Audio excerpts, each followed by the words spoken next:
everybody. This is Scott and April with the Naughty Gym Show, and this is what's going to amount to update number three on our separate dating adventure. We were supposed to have gone out on a date this past Friday night, both of us, separate dates. And did that happen? We did go on a date, but it was with each other. So we ended up, the separate dates did not happen. Right. And April, I think, should probably explain at least how that process started. Yeah, so we both met some people that we connected with and we had been messaging with. And, you know, I met a guy online. I had my pre-date date, and I decided before the date to cancel just because I don't want to say they were red flags, but there was a few things because I'm sure, a great guy, but there was just some things that were off that didn't sit right with me, where I felt like it probably wasn't going to be a great match for me. That being said, again, I think he's a great guy and he would be a great date for somebody. So what I was doing, though, is what I've done in the past is when I get these feelings where I just kind of feel something might be a little off, is I explain them away. And I kind of power through. And that's what's gotten me into trouble in the past when we do our full swaps, because I'll start to feel uneasy, but I won't say anything. Right. I'll just go, you know what? Look at all of these other things that are good about this person. Let me just, power through. It'll be okay. And then I end up feeling like it was not a great experience. Yeah, and to be clear, and correct me if I'm wrong here, but it wasn't anything necessarily about the guy did anything wrong. Right. It's just you weren't feeling the connection. You weren't feeling that overwhelming like I want to. Connection, right? Right. And it was, you'd had the pre-date, you'd sort of, agreed even at the pre-date, yep, we're going to go on this date, it's great. Right. And at some point you were feeling committed, but you were starting to have second thoughts and you didn't really want to go. Right. And my problem with that committed is when I commit to something, I follow through with it. No matter what. I do that in my regular life. If I say I'm going to do something, I'm going to do it. And so that's where I run into trouble is I didn't, as time went on, I was just like, I'm just not really feeling this, but I'm going to feel bad if I cancel. And so I woke up Thursday morning I couldn't sleep about 3 a.m. And I was like, you know what? I'm not doing this to myself anymore. I'm giving myself permission to say no. And I'm going to honor those feelings in myself because this is about me being selfish and finding those connections that really light my fire and spark energy in me.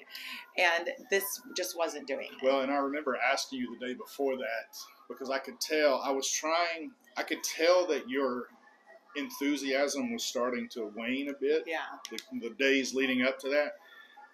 But I also know you well enough to know you felt bad about canceling, and you weren't talking about canceling. Right. But I could tell that enthusiasm, and so I asked you if you could snap your fingers and not go on this date, but it not hurt anybody's feelings, would you cancel? And you said yes. Yeah. I said, well, you need to cancel. Well, and at that point, I was still kind of explaining away these feelings and stuff. But also, you had made a really great connection with a woman and had a date planned for Friday. And you had told me if I cancel, you were also going to cancel. And so I felt bad about that because I wanted you to have this great experience. And so I even told you after I canceled, I said, I still want you to go on your date. And you were like, absolutely not. I'm not going if you don't go because I would feel bad and I wouldn't want you to go on a date if I canceled, if the roles were reversed. 100% I'm way too immature to have let you go on your date and me sit at home. I couldn't, even that pre-date that you went on for whatever reason was one of the toughest things I've done in the lifestyle. Right. And I wasn't going to, I don't like feeling hypocritical. So knowing that I would have asked you to cancel, I canceled mine as well. And hopefully, I don't feel like she took offense to it, or no, was too, no. I think she understood, which well, is and I had talked to her husband a little bit, because him and I were chatting a little bit too, and he said that she struggled with that some as well when she first started solo dating, with the using her voice and saying no when it should be no, and not wanting to hurt people's feelings, that kind of thing, which I think is probably not uncommon for a lot of women to feel bad, and so they'll do something because they don't want to hurt somebody's feelings, because we tend to be people pleasers, and but it was empowering for me to say no and feel like, oh, it was such a relief. And the more I do that, not the more I say no, but the more I use my voice for what I want, I think the more fulfilling these connections are going to be for me. Yeah, and I was proud of you, because I know that was a difficult decision. You had a lot of pressure on you. You had already committed to the guy. You'd already met him once and recommitted to the date. And then I had a fun date planned that I was excited about. Right. And so you had all these external pressures where the normal April would have probably given in and just went on the date to please everybody. Yeah. But you made the right decision, because you don't want to go on that date out of some sort of sense of obligation or guilt. Right. So, I was happy about that. And you learned a lot about yourself through this process, right? Well, so in our day-to-day life, April and I, neither one are big texters, big message. We don't message each other a lot. Just they're usually very short. Hey, pick up the kid at this time, or just get the information out there. And the girl I was going out with on my date was not a big texter either, right? Which I thought was going to be perfect. But the problem I ran into is I started realizing I couldn't figure out, should I message her again today and ask her some cute question or some interesting, try to get an interesting conversation going, because I don't want her to think I'm not interested. But if I message her too much and she hates messaging, maybe I get on her nerves. Annoying her, And so I did realize that for me, I have two issues that were sort of butting heads against each other. I don't really enjoy messaging a whole lot. Right. But I also don't really want to go out on a date with somebody I don't have a connection with. And really the only way to make that connection is through messaging at first. Right. And so I think I've realized that I probably would like a little more messaging. Now, I was excited about going out on this date, and still hope to maybe, if going forward we pursue this, I may still go out on a date with her if she'd be willing after I canceled on her. But I do think that I'm going to probably enjoy a little bit of that messaging just to get that connection that I want if I'm going to go out on a date with somebody else. Yeah. Well, so what's next? So we went on a date together on Friday, which was nice because it was just the two of us. I forget what we did first, but it was still an early night. Yeah, it was a pretty early night. Yeah. We went to a bar, had a couple drinks after dinner. And we're still going to, right now, we've taken a few days to take a break from the messaging and just focus on each other. That brings up something I don't want to forget before we go forward. I also realized, and this may have been more like what you were getting at, 7+ years in the lifestyle, I've never really been jealous of anything. Yeah. There were multiple times over the course of this 2-week period where we're messaging people that I got a little butthurt a couple of times, and they were over very nothing sort of things. You did have quite a number of guys you were messaging with, and I didn't have some of my messaging may have been a little more in depth or deeper type connections than yours, but my quantity was a lot lower. Right. Again, we expected that, but. Well, you had some that were kind of long distance that really didn't make sense to the solo dating because they were in other states. And so it's not really possible for you to go on a date here. So. Right. Well, and some of the things, there were times that I would go in there and read your messages because that was part of the arrangement that we would have access to each other's messages. And I would get my feelings hurt about something. Yeah. And I would try to explain it to you why my feelings were hurt. But anytime I was trying to explain it, it came across as me accusing you of doing something wrong. Right. Even if I said, now I'm not accusing you of doing anything wrong, but I don't like this. Yeah. And then the next day, and then we would bicker about it. And again, we don't fight. Yeah. And so this process brought up emotions that I just didn't know were there. Dealt with, yeah. And I don't think I've ever really had to deal with you being obviously flirtatious with another man and in the process not involve me at all. Right. Where usually we're together. Yeah. But well, you've also, had to deal with that, me being very flirtatious in person. Right. That's what I was going to say, because typically I love flirting, but I really hold back in events that we go to because I'm always hyper aware of how the other person is going to perceive that. If they're going to take me flirting with them as a sign of an open door, like I want to have sex with them. But I'm also always very cautious that the wife feels comfortable. And so I really do rein that back. You, on the other hand, in person, just let loose and you'll kiss and flirt and touch and, with consent. Or yeah, I was saying not without permission. Right. But and so this was new for you because I was heavy flirting through text messaging. Yeah. So it got to me a little bit. Not that she did anything wrong. She never violated any rules. I never violated any rules. Yeah. There were just some things that I didn't deal with as well as I would have expected to be able to deal with them. And one of them in particular, the night that I sort of voiced some aggravation about it, the next morning I went back and reread it after I'd kind of cleared my head and had worked out and thought, what in the world? Why did I get upset about that? It wasn't any different than anything else you'd said to a multitude of other guys. Yeah. It's just that night I was just in a bad headspace.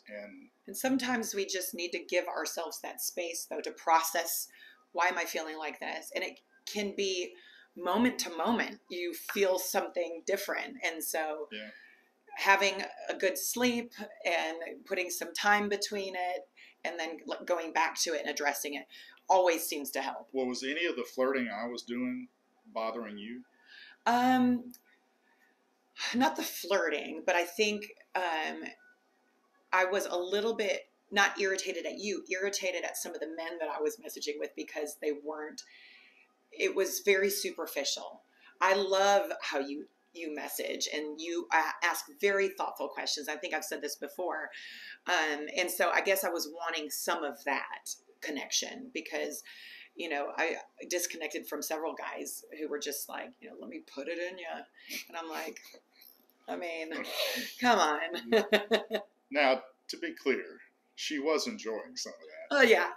But after a while, if you didn't have any other rounds in the chamber, so to speak. Yeah, when that's your best foot forward. Is like she was starting to get bored with some of it. Yeah. So I think it's been a great learning experience so far. Do we feel like this experience is over? I don't think so. Or are we going to try it again? Yeah, I think we'll try it again. If you want to. I want you to be comfortable with it, and so we may need to take a little time. But what's been interesting, we've talked to several of our friends about it, and it's made them have some conversations and brought up some insecurities in their thinking and their relationship that they've been able to talk through too. So I don't know what it is about this that has... Well, it's tougher. The idea of us not being together when we're with another person it just puts a big magnifying glass on any insecurity you have. Right. And because you've probably handled our interactions with other people with a more reserved touch over the years, I haven't really had to experience the dealing with watching you just openly flirt aggressively with other people like you were doing in these text messages. So it was a process to work through, but or at least I for sure feel like I've learned a lot about myself. At no point did any times that I got jealous or got my feelings hurt or whatever, did I think, therefore, this is not a good idea for us. Right. I'm still not convinced for sure that it's a good idea, but the fact that I had some insecurities flare up is not a red flag to me that what we're trying to do is something we shouldn't try to do. It's a red flag that I have some work to do. Yeah. And I think that's the beautiful thing about this is we're not giving up, but we're trying something that's hard. We're stepping out of our comfort zone, but we're expanding. We're expanding our relationship. This has brought us so much closer. Even though we've fought about this more than anything we've ever done. And not really fight, but right. We've had some very heated discussions. Long discussions that have ended well, though. Yeah. And we've had a lot of sex. Yes. with each other. It's been weird that we get, you get erotically charged and also irritated. you're on this roller coaster of emotions. But I do think that we've spent 2 weeks learning some things that we don't like. Yeah. That will help us when we take this little few-day break or whatever we're doing, and then try to readdress and go, all right, how do we really want to try this? Yeah. So yeah, what's next? I don't know. But we've had a lot of people reach out to us with advice that we've really appreciated. People who have navigated this before, and that has really helped. We've got a friend a couple hours away who has been a hot wife for quite a while, and she gave us some tips and some things that she does that I put into action, and that really helped a lot. Right. So where do we go from here? We don't know yet.